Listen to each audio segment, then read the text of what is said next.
Kemudian di antara keyakinan mereka tentang diri mereka dalam Talmud, mereka yang menguasai seluruh jiwa manusia dan seluruh harta manusia milik mereka. Kita bunuh orang semuanya nggak ada masalah karena seluruh jiwa milik kita, nggak ada masalah. Itu keyakinan mereka.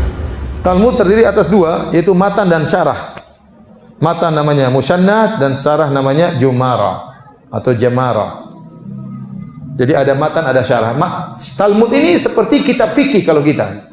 Ada matanya, ada apa? Syarahnya. Kira-kira demikian. Tetapi orang-orang Yahudi lebih mensucikan kitab Talmud daripada Taurat. Sebagaimana sebagian orang Islam lebih mensucikan kitab kiainya atau syekhnya daripada Al-Quran. Pokoknya lebih benar. Ada sebagian orang Islam seperti itu. Nah ini Yahudi seperti itu. Mereka kalau sudah bicara Talmud, Talmud ini lebih hebat daripada Taurat. Ya.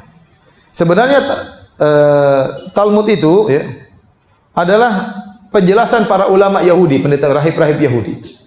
Penjelasan tentang Taurat, akhirnya diabadikan, dijadikanlah kitab suci tersendiri namanya Talmud. Oleh karenanya mereka berkata, sungguhnya barang siapa yang belajar Taurat, maka dia telah melakukan kemuliaan.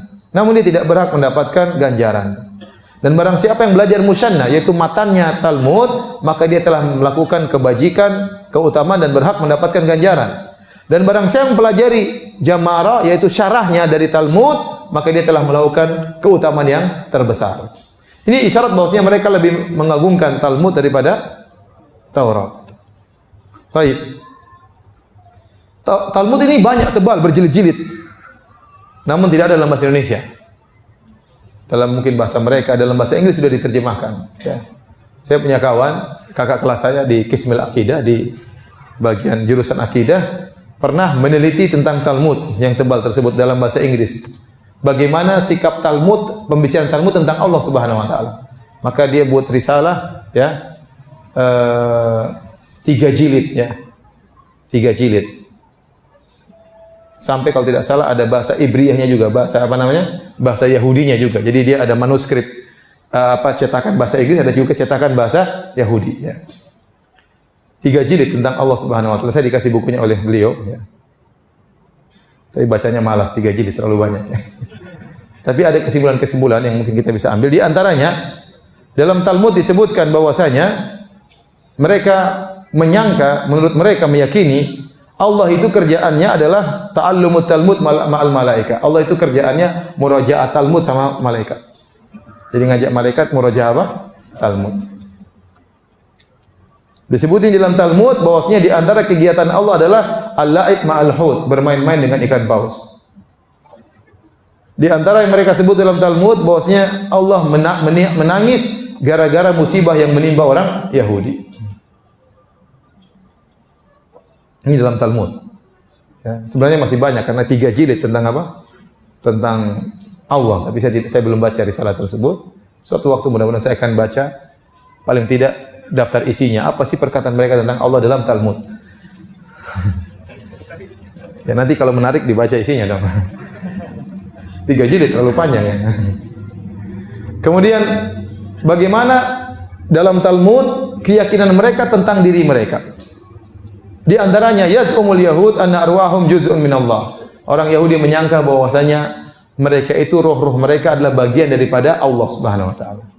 Roh mereka adalah bagian daripada Allah Subhanahu wa taala. Kemudian annahum indallahi arfa'u minal malaika. Mereka meyakini bahwasanya mereka lebih tinggi kedudukannya daripada malaikat. Wa anna man yadribu yahudiyan fa ka'anna madarabal izzatal ilahiyyah. Barang siapa yang memukul Yahudi berarti dia telah memukul keperkasaan Allah Subhanahu wa taala.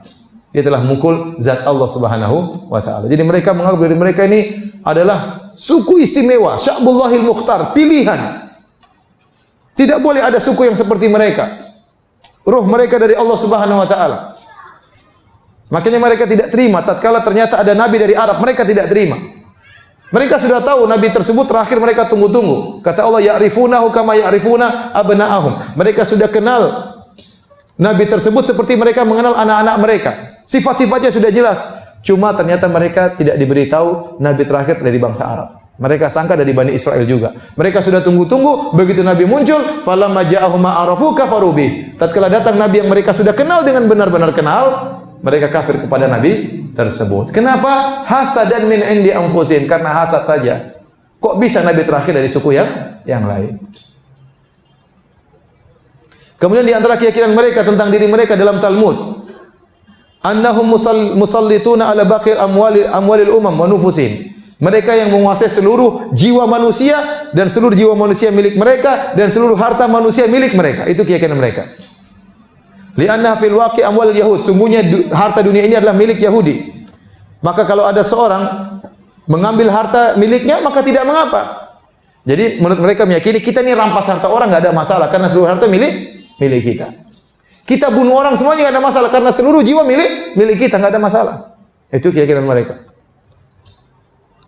Kemudian mereka meyakini annan nas innama khuliqu li ajli wa li khidmatihim. Mereka menyangka seluruh manusia di alam semesta ini diciptakan untuk melayani mereka. Semua suku Jawa, suku Bugis, suku Madura ya, suku Eropa, suku Afrika, semuanya diciptakan oleh Allah untuk melayani apa? Mereka. Keyakinan mereka. Kemudian mereka meyakini lil yahudi idza ajiza an muqawamati syahwat an yusallima nafsahu ilaiha. Kalau seorang Yahudi berhadapan dengan syahwat, dia sudah melawan syahwat, tidak bisa, maka dia boleh berserah diri, serahkan diri kepada syahwat, enggak apa-apa. Jadi kalau sudah ingin berzina, sudah tahan-tahan enggak bisa, ya udahlah zina aja enggak apa-apa. Ya. Itu keyakinan mereka. Wa annal jannata la yadkhulu illa al-yahud, dan mereka yakini bahwasanya surga tidak mungkin dimasuki kecuali orang-orang apa? Yahudi.